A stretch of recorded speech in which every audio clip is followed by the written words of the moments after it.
Александр Михаленко – донор з трохгадовым стажем. Кроў здае прыкладна раз у 3 месяцы. І кожны раз гаворыць, урачы пільна кантралююць стан яго здароўя. Раз в 3 месяца мы проходим эту донорскую справку у нашего терапевта. От завода мы проходим медкомиссию от нашего. Он вот хорошо все показатели туда вписывает. Анализ мочи, там, флюорография, чтобы свежее было, и все. Данные про даследаванне Александра Михаленко, як і про яго бальнічныя, наогул любыя звароты да ўрачоў, ёсць у інфармацыйнай сістэме «Донар».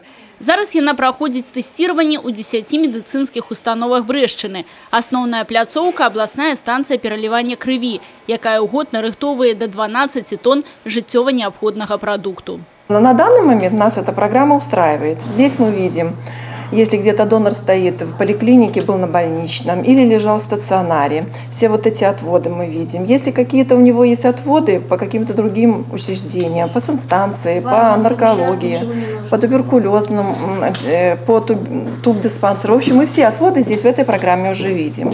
Да Александра Михаленко у праграмы ніякіх прэтэнзій, ён можа здаваць кроў. А вось тут у аднаго з донараў часовы адвод па прычыне нізкага гемаглабіну.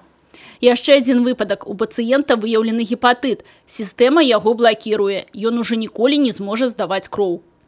Унікальную праграму «Донар» практычна з нуля распрацавалі брэсцкія айцішнікі, резиденты навукова-тэхналагічнага парка. Данная программа, вообще она помогает очень во многом. Она помогает в экономии бюджетных средств. Она помогает по выбраковке крови, по затрачиванию вот именно что вот этих средств ненужных на реагенты, которые очень важны для государства по суммам.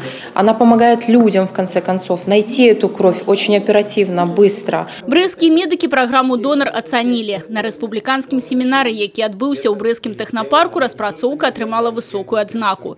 Наступны крок – укараненне праграмы ва ўсе медыцынскія установы рэспублікі.